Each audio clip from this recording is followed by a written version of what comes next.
You can't escape President Rodrigo Duterte in his home city of Davao. The image of the man who has rocked his country and its traditional alliance with the US is everywhere. So is the story of how the former mayor, known as Duterte Harry, or the Punisher, launched a lethal drugs war and became a symbol of the rise of the authoritarian style in the democratic world. This is President Rodrigo Duterte's domain.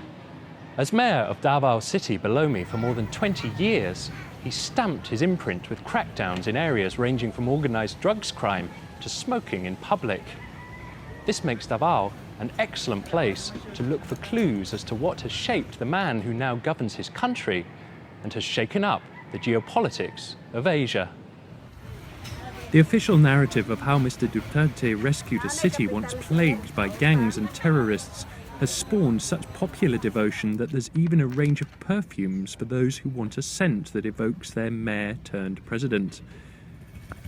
Davao is the main city on the southern island of Mindanao and has long been racked by conflicts between government forces and communist and Islamist rebels.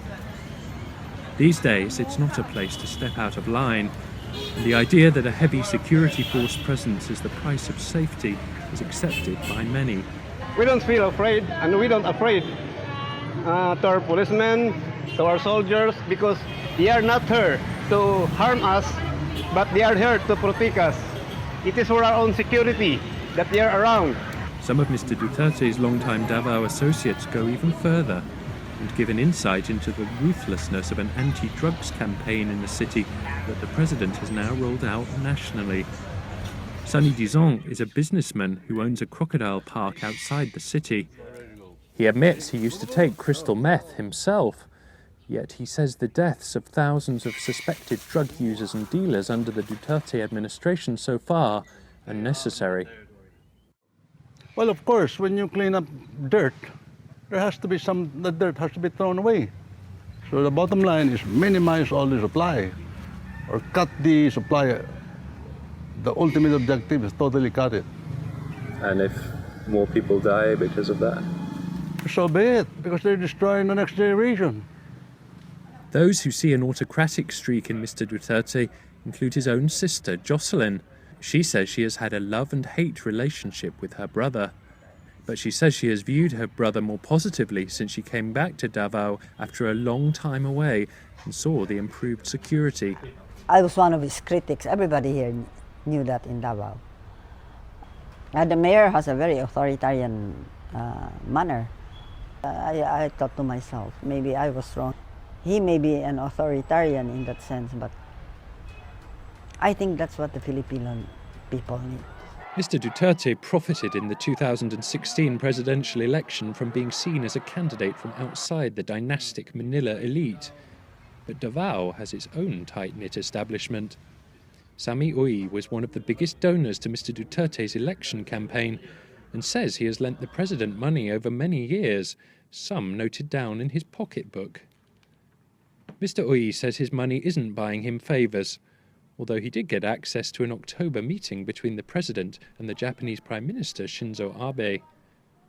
When pressed, Mr. Uy says he plans to cut back on his financial dealings with the president to avoid any perceptions of possible impropriety.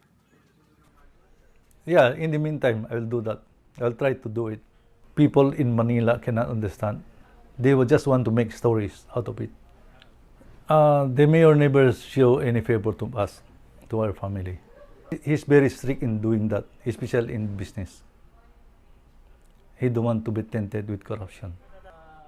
Far more serious questions about Mr. Duterte's history in Davao were raised by a self-described hitman there.